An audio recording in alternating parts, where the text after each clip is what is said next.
Hey, I'm Decathlon Gamer. Welcome back to FM22. It's Youth Factory. We are on episode 17. We've only pushed forward one further match from where we were. Another win. We're just 5 points back off the league lead with a half dozen matches left to play. A few of those are going to be on the tougher side, this being one of them. We're up against the fourth place side in the league, but we are at home. Let's see what we can do in this one. We've got a healthy group. We've got a fit group. They are already on a yellow card, just 10 minutes played. That's Solberg on that yellow.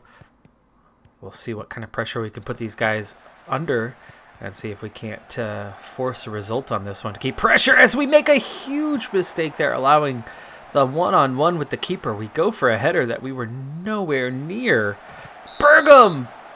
Offside. Bergam offside, but that's a tap-in from there, and he missed it. Banged it off the post. Osby, great play there. Lovas set up. Pulls back for Osby. Crosses to Bergam, and Bergam puts it in the back of the net. His 20th in all competitions, or only one competition this season, as we're not yet playing in the League Cup. Speaking of the League Cup, we are now qualified for it. It starts from the 5th division, but as we just got promoted, we didn't make the final cut in terms of number of teams. I don't think it's every single team in the division in order to mathematically get the right number of teams involved in the competition. And X number of 5th tier sides don't qualify, and we were in that X number. But being that we are near the top of the league, regardless of the outcome for the league championship this season, whether we see promotion, whether we finish 2nd or 3rd or 5th, whatever the case may be. I doubt we're going to drop very low with only a handful of matches to go. But regardless of outcome, we should be in that higher end of X number of teams that do qualify. And therefore, we'll finally be entering the cup competition next season. It's about time. We've had nothing but the league for a number of years now. Oof, I went awfully close on that one. After early domination, just in the last few moments, last few minutes, they have been able to turn it on and put some pressure on us as they get another corner kick and another free header and another one on target. Stensby Jakobsen being forced into the match a little bit now.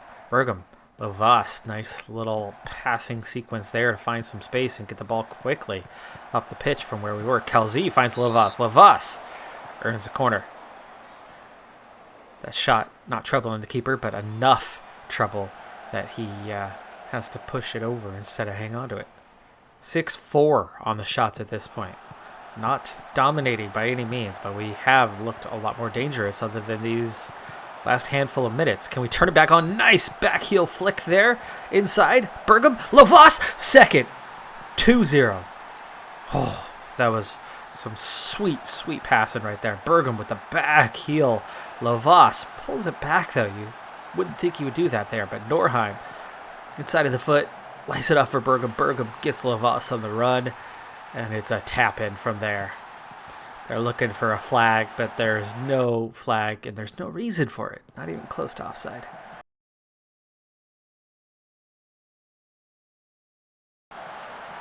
Wow, before half, we add a third. Boy, I was going to cut back on the highlights there for a little bit, and moments later, we add another one. Kalzi finds Bergam. Bergam again. This one, the little inside reversal of the foot behind the planted leg. The left leg, ding, little flick there, and just onside for Al, recognizing that the defender marking Lovas was playing him on. Makes that step behind. Lovas just lays it off for him, and this time it's Al to tap it in. Lovas getting the assist, and we are dominating. Well, not. XG-wise, yeah, obviously, clearly the better team, 1.13 versus 0.34, but 10 shots, 5 on target, but 3 goals. Now, you could see the later phase of that first half.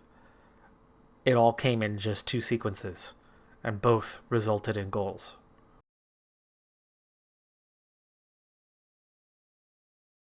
And we've got a second yellow just seconds into the second half for Solberg, who picked up that yellow 10 minutes in. Not much of a foul there, but it could be a yellow card under most circumstances.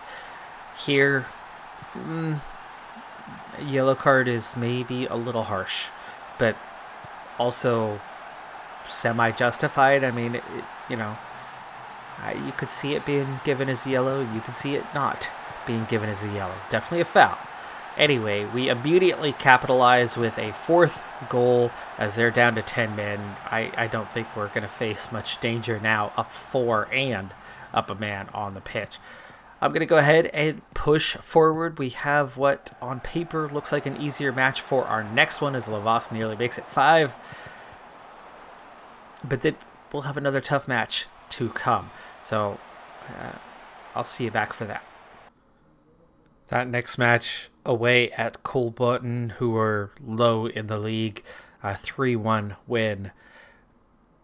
And over both of those matches, the Homlia, which we ended up, the final was 6-0, but then also that 3-1 win. Both of those matches over those last 2 weeks, remember we had 3 games in hand on those league leaders on Kongsvinger. Well, they didn't play. They have not played over the last 2 weeks. So we now only have 1 game in hand on them. However, we were 5 points back, and we just got 6 points. We are now the new league leaders. And when you count both divisions, with 5 to play, by the way, for us, 4 to play for them still, we still have a game in hand. Not only have we surpassed them, but we now have a better goal differential as well. That +8 over those 2 matches was the difference that we needed. And again, still a game in hand and a 1-point advantage. Now 9 points over GUI, who were the ones that were just breathing on our necks just a short little while ago. Points per match significantly higher than what we have in Group B. Group B's top 2 teams, 52-51, with same number of matches played. So they're just above where GUI is, though we're 9 points clear of that. We're 7 points clear of their top team. So it is very much down to Kongsvinger and us for the overall league favorites in the league battle. The likelihood that whichever one of us claims Group A, we're the favorite. Doesn't mean we're going to win or they are going to win, but either of us would be the favorites going forward, for the promotion playoff between the 2 divisions. The player stats that we weren't showing up on too much earlier, we're dominating those now. Bergum, player of the matches, 8. Sensby Jakobsen, equal 12 shutouts for the top of the league. Yellow cards? Yeah, that's the only one we're not present on. Bergum and Lovas, 21-19, 40 goals between them to lead the league. The third highest is 13. Bergum crushing the average rating in the league, though Aronin, the guy with 13, has 7.66. Astensio, who I don't even play, 7.62. And that's because both he and Al, they both are performing very well. And they're 2 solid choices in that position.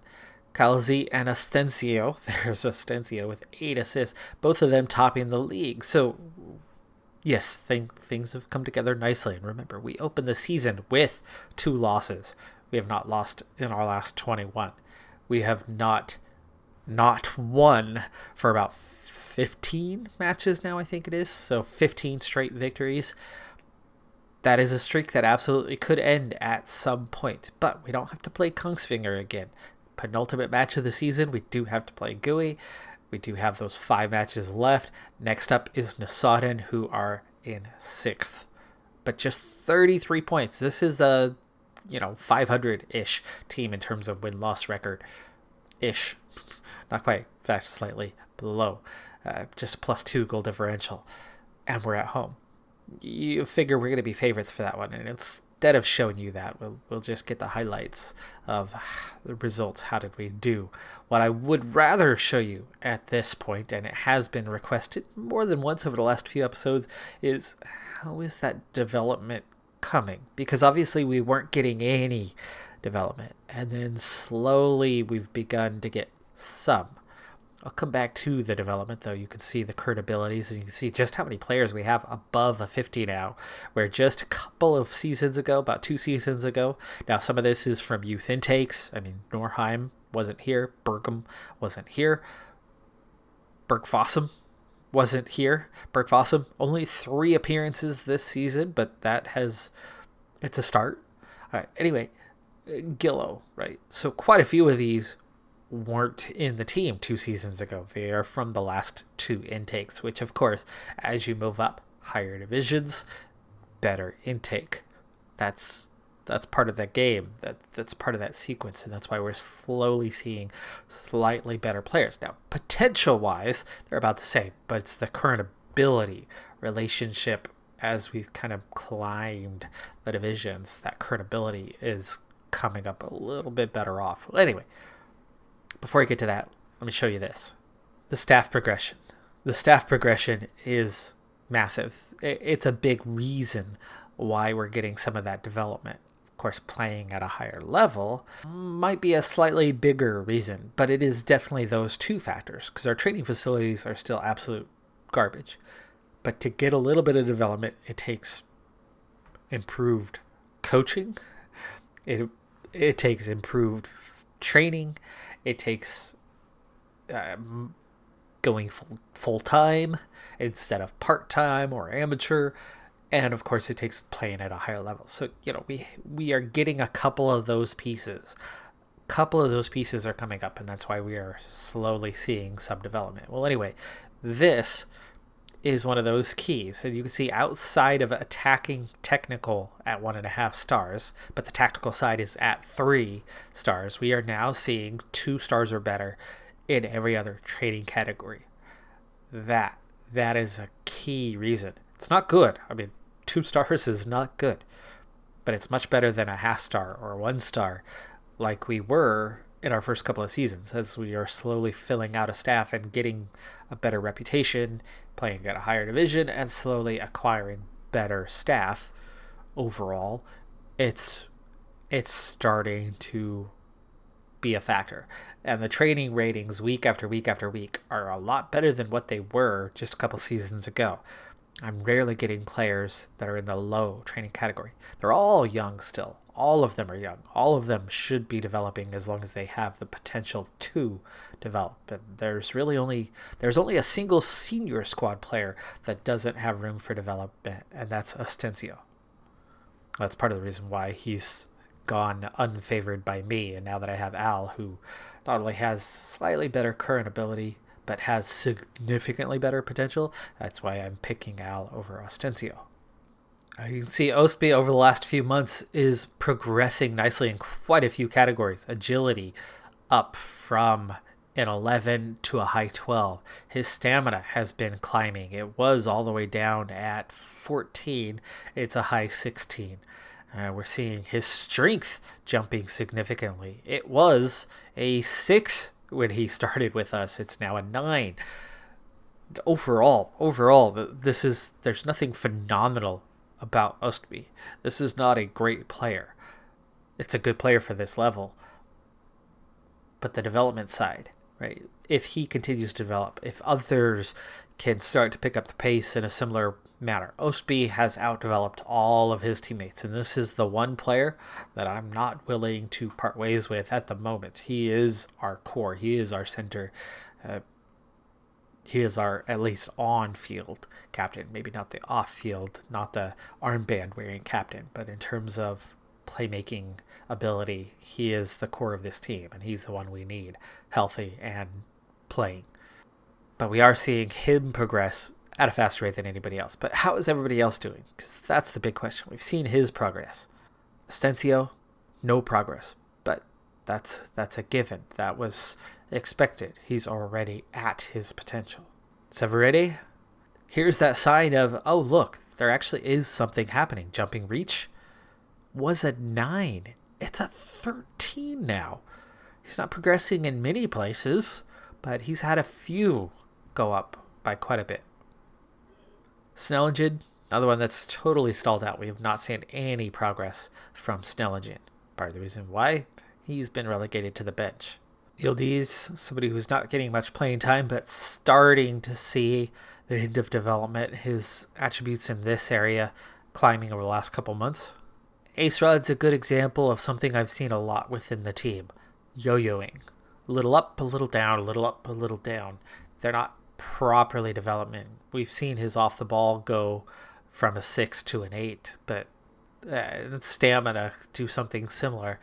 But not much. Not much else has really happened. And that's still the case for a lot of players. And that's going to come down to that personality, some of those hidden attributes that there are. Some of it's their determination and work rate, but a lot of it's the hidden attributes. And that's what I think the main reason why Ostby is somebody who is highly likely to develop naturally. And we are just barely helping that along, making that possible. A lot of these guys need something more than what we're able to do right now to see proper development. Again, the elements are there. It's not just Ostby who's developing. And we are at least beginning to see some of the other guys come along. Bergum, little hit and miss this last month. He's up and down in quite a few categories. Jakobsen, a player who's a little up and down. His technical abilities have been dropping off, but his physical, some of his mental abilities, and his marking and heading, so his defensive abilities are improving, and that's making him a stronger player in his position at the very least, even though he is losing some technical ability. So this is part of that yo-yoing. I mean, we've seen his crossing go from a 6 down to a low 4. That's terrible. We train. He shouldn't be dropping off, but when you have poor coaching, that's kind of bound to happen. His positioning getting better, his concentration, anticipation, all coming up. His stamina was deteriorating for a while, but it's coming up. And this I think Jakobsen's a great example of what we were facing. These are those first couple years of progress. And you could see he was getting worse as a player, not better. There was a couple things that improved, but most of his attributes were a little bit worse. And that was our poor coaching. That was our poor competition level. And while not everything's improving, the crossing's still coming down, we're seeing a lot of things start to bounce back, right? From early 26, where he still took a little bit of a yo-yo, a little up, a little down. From that point going forward, here from like July 26th on, outside of the crossing, and his composure getting ever so slightly worse, most everything is as high or higher than what it was. It looks like his passing also deteriorated just a little bit. But that's what I'm talking about with. It's starting to show up. Beginning. Trace amounts, not every player, but we're starting to see that little bit of progress. Now, I need a couple, 2 or 3 Ostbys though, not just the one. I need a few of those guys who are developing well to help carry us forward. It's going to take more than one player to carry us along, but we still have some quality. We are showing it right now. We are making some progress in the division, and we are now league leaders. But 16 straight wins. How long could I keep that going? 5 more to go. Can we pull off 5 more straight wins? That would definitely see the title. Following a 2-0 victory and a Kongsvinger draw, 1-1 draw, we still have a game in hand, and now a 3-point lead. We actually have room for error with only 4 matches to play for us, just 3 for them, and a 3-point cushion. I don't know how we've done this, how we are overcoming Kongsvinger, but this is, well, it's crazy. It's crazy is what it is, because they should be absolutely dominating the league. And after losing 2 straight to start the season, to have 20 wins and 2 draws is just utter chaos, but it could flip in an instant. I mean, we lost 2 straight at the start of the year. We could easily lose 2 straight at this point, especially with the pressure on. We've been on the outside looking in this whole time. You get that chip on your shoulder, you're going to play better. If you're in that team with everything to lose, it's a lot easier to feel that pressure and succumb to it. And maybe that's what Kongsvinger is doing at the moment as they've taken that draw. They hadn't played in quite a while. I mean, that was their first match in weeks. So maybe they are a little low on fitness. I don't know. Whatever the case may be, I don't think we need to worry about GUI anymore, except as spoiler. So entering the final month of the season, here's what we have. Flissa, 8th place, but on the road. That's not looking to be an easy match for us. Eidsvold, 10th place at home. You figure we should be heavily favored for that one. But then GUI on the road, 3rd place. That could be our most challenging match the rest of the way. It's the amateur side, but it's an amateur side who have been good. I mean, it's the only amateur side in the entire division, and yet they're in 3rd place in the tougher of the 2 groups. Gorud, 6th place, but it's their amateur side at home. So it's a little bit older team than maybe their Gorud 3rd side. We beat them on the road 3-2. Not an easy match that we had then. Bergen with 2 goals. We started strong, but they battled right back. And then right before halftime, they went up into the lead. And then it took a second half performance to come out on top in that one. Wow, what a difficult stretch that was. GUI, Kongsvinger, Grorud, 3 matches in a row in July. That was the real turning point of the season for us, where we went from 3rd place to potentially 1st. As we enter one of our most difficult matches of the season, things looked very comfortable. And then all of a sudden, not so much. It still looks comfortable. It still looks good. Our challenge at least got 1 notch harder.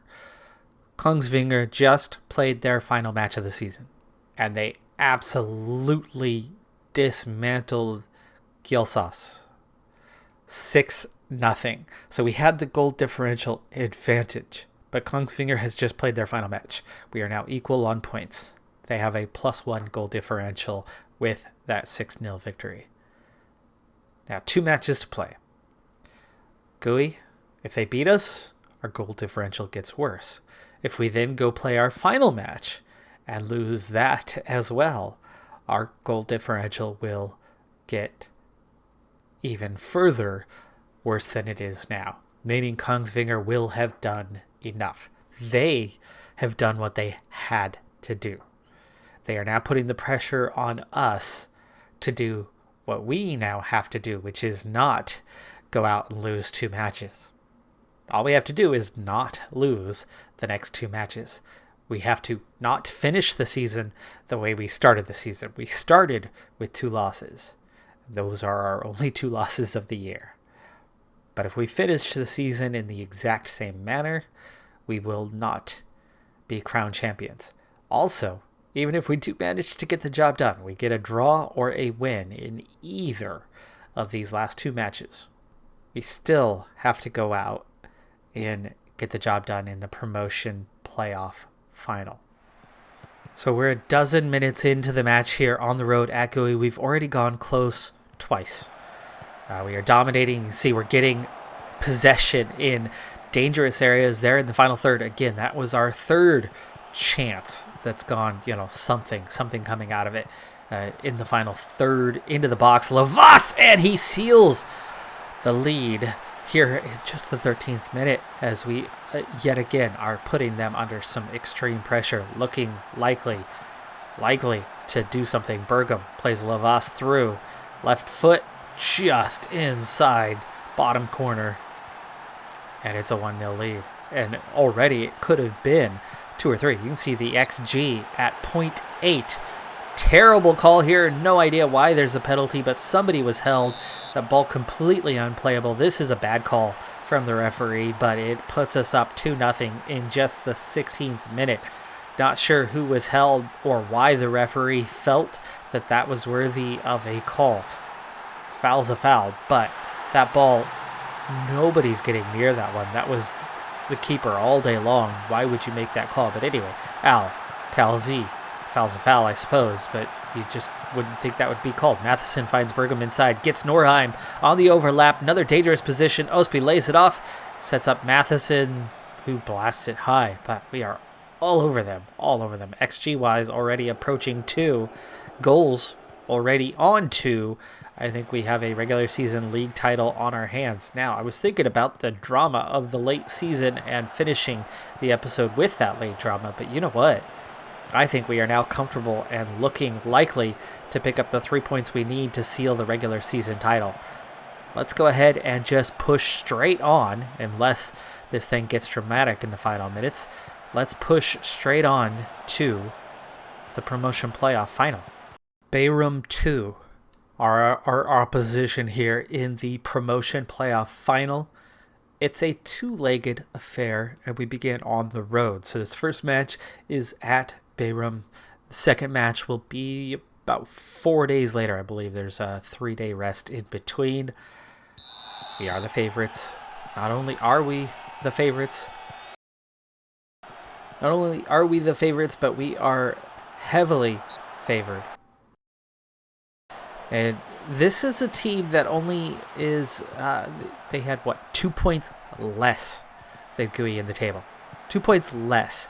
That, though, is also 2 matches less, but in terms of points per match, they are just above GUI. And they did not win Group B. Shocking, because the setup was Group A, Group B, 2 winners face off, 1 team gains promotion out of the 29. There's not an equal number of promotion spots as opposed to teams in this division and as to what's going up.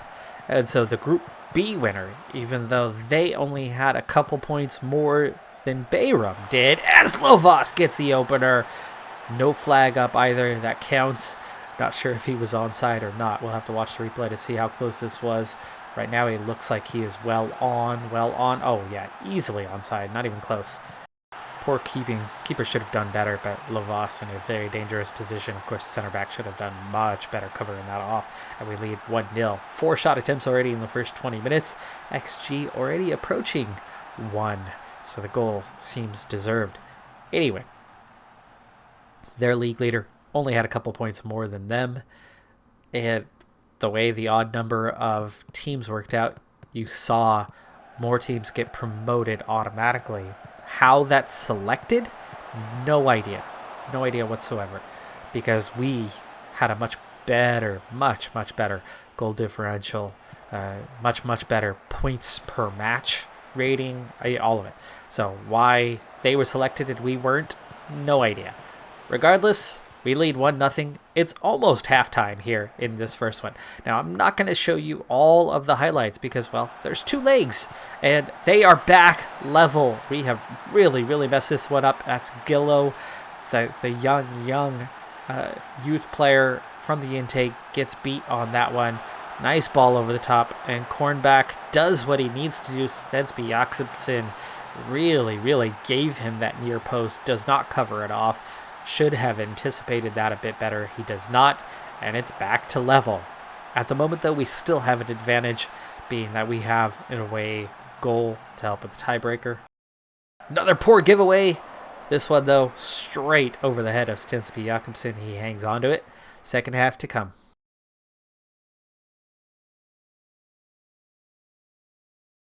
Great ball through. Bergam. That is good enough for a corner. That was pushed over by the keeper. But Bergam should have scored on that one. Here's Al with the ball into the box. Was not offside, but the flag was up anyway. He was level. He was standing there. He was watching. He was ready. But there's a free kick and a goal. Here's Bergam laying it off for Norheim, and he gets the goal. His first of the year. And wow, 3 times in a matter of minutes we've put the ball in the back of the net. This was correct. This one was correct. Great call from the AR to catch that one. Ooh. Cornback, their goal scorer, is off with a minor injury. Wow. What a crazy little sequence there. Will they capitalize on their luck? Jakobsen should be picking up a yellow for that one. He does not. Common foul is all. The momentum seems to be gone now. Deflated after we keep putting the ball in the back of the net, but cannot get one to stand. I've already forgotten what the first one was, other than that Al was called offside, but he had the cross. I don't remember if that was ever put in the back of the net or not. I've forgotten. There's so much in so little time here. Bergam, great follow-up after the clearance. Gets it back in. There's that one laid off. Good defensive header to the keeper for the keeper to pick that one up. Hour gone by. Egan on a yellow card gets a chance, blasts it very, very high, not threatening. They've only had 2 shots on target all match. Nice through ball to Carroll though. Carroll, the sub, lays it off, and they had that one over. Now Norheim, not happy, struggling a little bit. Even though Ace Rod is a bit of a drop in terms of quality, I think we're going to have to go with this for the moment. Gillo, 6.3 rating. I think I need to bring in Yildiz. He's having a really bad day, and it's just getting worse. Yildiz not too pleased, but with 70 minutes gone by, we need to try to shore things up. Gillo again struggling, not marking well. Matheson lays that off for Osby. He's a little high up the pitch at the moment. Lays it off for Calzi. Great through ball for Al. I think Al needed to take more than just one touch there. He pulls that back. He had an easy layoff. Calzi finds Al again. That one going for the upper corner, just about, or at least left-hand post. It was definitely on target, but not a lot on it. Gillo slowly backtracking. Stupid confirmed changes thing. It's been 6-7 minutes and no changes made.